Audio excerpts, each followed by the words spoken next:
ಹಾಯಲು ನಮಸ್ಕಾರ ಸ್ನೇಹಿತರೆ. ಭದ್ರೇಗೌಡ ವಿದ್ಯಾನ ಓದಿಸ್ತಾ ಇದ್ರು, ಓದಿಸೋಕೆ ಎಲ್ಲ ರೀತಿಯ ವ್ಯವಸ್ಥೆಯನ್ನು ಕೂಡ ಮಾಡಿದ್ರು. ಕದ್ದು ಮುಚ್ಚಿ ಅಪ್ಪ ಶಿವರಾಮೇಗೌಡರಿಗೆ ಚೊಳ್ಳೆ ಹಣ್ಣನ್ನು ತಿನ್ನಿಸಿದ್ರು ಅನ್ನೋ ವಿಷಯವನ್ನು ಇಲ್ಲಿ ಚಿಕ್ಕತೆ ಬಟಾಬೈಲ್ಗೊಳಿಸ್ತಿದ್ದಾರೆ. ಹಾಗಿದ್ರೆ ಇಲ್ಲಿ ಶಿವರಾಮೇಗೌಡರು ತನ್ನ ಮಗನ ಮುಂದೆ ಬಂದು ಖಂಡಿತ ನನ್ನ ಮಗ ಆ ರೀತಿ ಮಾಡಲಿಕ್ಕೆ ಸಾಧ್ಯ ಇಲ್ಲ ಅಂತಿದ್ದಾರೆ. ಹಾಗಿದ್ರೆ ಭದ್ರೇಗೌಡರು ಹೇಳಿದ್ದನು ಈ ಕಡೆ ವೇದ್ಯಾಗೆ ಕಪೋಳ ಮೋಕ್ಷ ಮಾಡೇ ಬಿಟ್ರು. ಆ ಭದ್ರೇಗೌಡ ಏನಾಯ್ತು, ಏನು ಕಥೆ ಇದು ಎಲ್ಲವನ್ನ ಕೂಡ ತಿಳ್ಕೊಬೇಕು ಅಂದರೆ ಈಗಲೇ ನಮ್ಮ ಈ ಚಾನಲ್ನ ಸಬ್ಸ್ಕ್ರೈಬ್ ಮಾಡಿ, ಹಾಗೆ ಒಂದು ವಿಡಿಯೋವನ್ನು ಪೂರ್ತಿಯಾಗಿ ನೋಡೋದನ್ನ ಯಾವುದೇ ಕಾರಣಕ್ಕೂ ಕೂಡ ಮರಿಬೇಡಿ. ಯಾವ ಒಂದು ಕ್ಷಣ ಚಂಪಾಳನ್ನ ಸುಭಾಷ್ಗೆ ಮದುವೆ ಮಾಡಿಸಿದ್ರು ಭದ್ರೇಗೌಡ ಹಾಗೆ ವಿದ್ಯಾ, ಆ ಒಂದು ಕ್ಷಣನೇ ನಿರ್ಧಾರ ಮಾಡಿಕೊಂಡ್ರು ಚಿಕ್ಕತೆ ಈ ಒಂದು ವಿದ್ಯಾಳನ್ನ ಖಂಡಿತವಾಗ್ಲೂ ಒಂದು ಕ್ಷಣಕ್ಕೂ ನೆಮ್ಮದಿಯಾಗಿ ಬಿಡಬಾರ್ದು ಅಂತ. ಅದೇ ರೀತಿಯಲ್ಲಿ ಹೊಂಚಾಕಿ ಮಹಾ ಸಂಚನ್ನ ರೂಪಿಸಿದಂತ ಚಿಕ್ಕತೆ ಇಲ್ಲಿ ವಿದ್ಯಾನೇ ಭದ್ರೇಗೌಡರ ತಂದೆ ಜೈಲಿಗೆ ಹೋಗೋದಕ್ಕೆ ಕಾರಣ ಅನ್ನೋ ಒಂದು ವಿಷಯವನ್ನ ಸ್ಟೆಪ್ ಬೈ ಸ್ಟೆಪ್ ರಿವೀಲ್ ಮಾಡೋದ್ರ ಮುಖಾಂತರ ಕೊನೆಗೂ ಅಂತಿಮವಾಗಿ ವಿದ್ಯಾನೇ ಕಾರಣ ಅನ್ನೋ ವಿಷಯವನ್ನ ಶಿವರಾಮೇಗೌಡರಿಗೆ ತಿಳಿಸಿಬಿಟ್ರು. ಈ ಒಂದು ವಿಷಯ ಗೊತ್ತಾಗ್ತದಾಗೆ ಭದ್ರೇಗೌಡ ಪ್ರೀತಿ ಮಾಡ್ತಿರುವ ಹೆಂಡತಿಯನ್ನ ಪ್ರೀತಿಸಿ ಮದುವಾಗಿದ್ದ ಹೆಂಡತಿಯನ್ನೇ ಮನೆಯಿಂದ ಹೊರ ಹಾಕ್ತಾರೆ.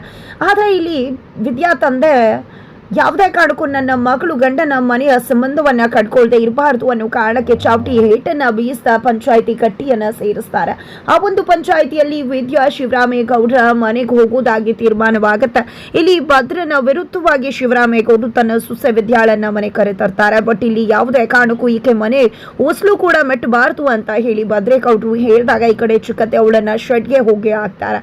ಅಷ್ಟೇ ಅಲ್ಲದೆ ಅವಳನ್ನ ಕೆಲಸದವಳಾಗಿ ಟ್ರೀಟ್ ಮಾಡ್ತಿದ್ದಾರೆ. ಬಟ್ ಅದು ಯಾವುದು ಕೂಡ ವಿದ್ಯಾಳಿಗೆ ಚೇಂಜಸ್ ಮಾಡ್ತಿಲ್ಲ. ಬಿಕಾಸ್ ಅದು ಎಂತ ಕಷ್ಟವನ್ನ ಕೂಡ ನೋಡಿ ಬೆಳೆದಿರ್ತಕ್ಕಂಥ ಆಕೆ ನಿಜಕ್ಕೂ ಅವಳಿಗೆ ಚಿನ್ನ ಒಡವೆ ಆಸ್ತಿ ಅಂತಸ್ತು ಯಾವುದ್ರಲ್ಲೂ ಕೂಡ ಅಂತ ಆಸೆಗಳಿಲ್ವೇ ಇಲ್ಲ.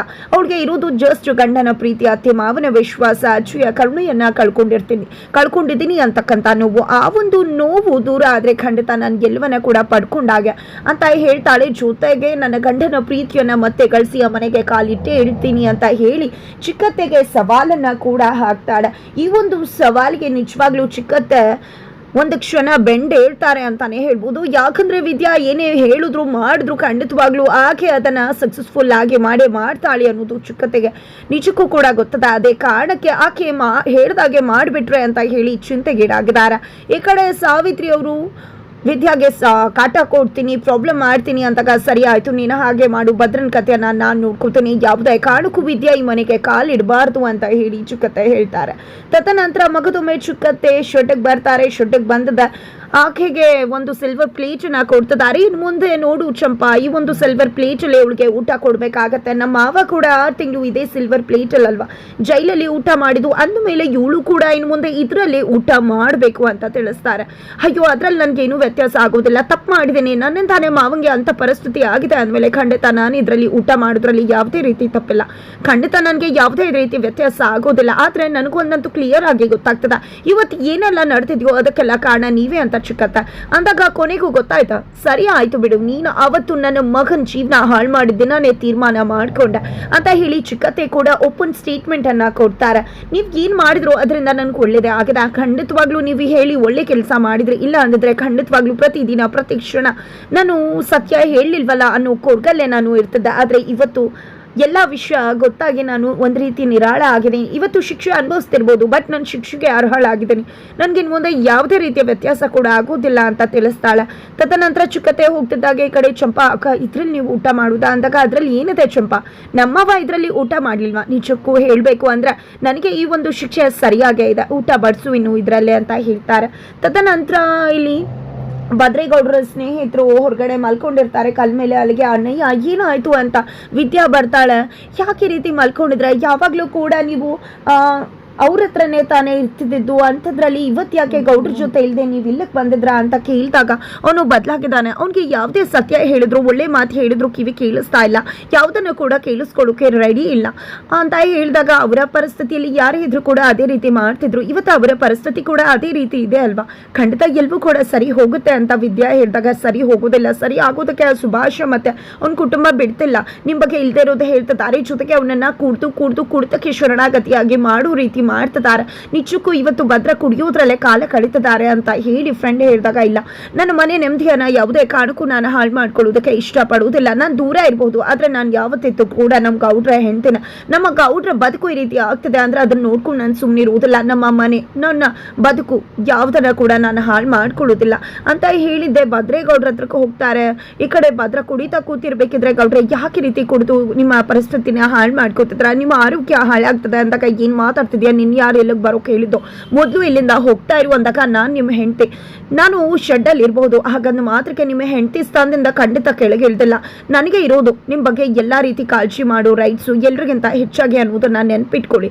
ನೀವು ಈ ರೀತಿ ಕುಡಿತಾ ಹೋದ್ರೆ ನಿಮ್ಮ ಆರೋಗ್ಯ ಹಾಳಾಗುತ್ತೆ. ನಂಗೆ ಅರ್ಥ ಆಗುತ್ತೆ ನಿಮ್ಮ ಪರಿಸ್ಥಿತಿ ಏನು ಅಂತ, ಅದಕ್ಕೆ ಅವತ್ತು ಕುಡ್ಕೊಂಡು ಬಂದ್ರಿ, ನಾನು ಏನೂ ಹೇಳಿಲ್ಲ. ಅದೇ ರೀತಿ ಈಗಲೂ ಕೂಡ ಕುಡಿತಾ ಕೂತ್ಕೊಂಡ್ರೆ ಖಂಡಿತ ನೀವು ಕುಡಿತಕ್ಕೆ ಶರಣಾಗತಿ ಆಗ್ಬಿಟ್ಟು ನಿಮ್ಮ ಜೀವನನೇ ಹಾಳು ಮಾಡ್ಕೋತೀರಾ.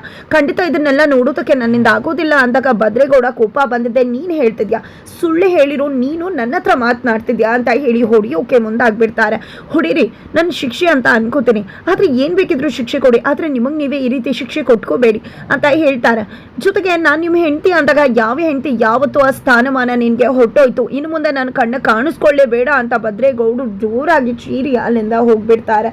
ತದನಂತರ ಇಲ್ಲಿ ಚಂಪಾಗೆ ವಿದ್ಯಾ ಅಮ್ಮ ಕಾಲ್ ಮಾಡ್ತಾರೆ. ನಾನು ಯಾರು ಕಾಲ್ ಮಾಡಲಿ ಗೊತ್ತಾಗಲಿಲ್ಲ, ಮಗಳು ಹೇಗಿದ್ದಾಳೆ ಅಂತ ತಿಳ್ಕೊಬೇಕಿತ್ತು ಅಂದಾಗ, ಸರಿ ಆಯಿತು, ನಾನು ನಿಮ್ಮ ಪರಿಸ್ಥಿತಿ ಅರ್ಥ ಮಾಡ್ಕೊತೀನಿ ಅಂತ ಹೇಳಿ ವಿದ್ಯಾಗೆ ಬಂದು ಕಾಲ್ ಕೊಡ್ತಾರೆ. ಬಟ್ ಇಲ್ಲಿ ಫೋನ್ ತಗೊಳ್ಳೋದಕ್ಕೆ ಹಿಂಜರಿತಾಳೆ ವಿದ್ಯಾ. ಯಾಕಂದರೆ ಮಾವ ಹೇಳಿದ್ದಾರೆ ಸಂಬಂಧ ಇಟ್ಕೋಬಾರ್ದು ಅಂತ.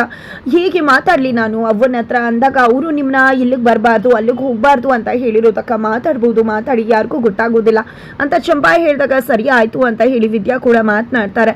ಅಲ್ಲಿ ಅಮ್ಮ ಕೂಡ ಸಂಕಟ ಪಡ್ತಾರೆ, ನಿನ್ನ ಪರಿಸ್ಥಿತಿಗೆ ನಾನೇ ಕಾರಣ ಅದೆ ಅಂತ, ಇದನ್ನೆಲ್ಲ ಮಾಡಿದ್ದು ನಾನೇ, ಅಂದಮೇಲೆ ಅನುಭವಿಸ್ಬೇಕಾಗಿರೋದು ನಾನೇ, ಇದಕ್ಕೆ ನೀವು ಯಾರು ಕೂಡ ಕಾರಣ ಅಲ್ಲ ಅಂತ ಹೇಳಿ ವಿದ್ಯಾ ಮಾತನಾಡ್ತಿರ್ತಾರೆ.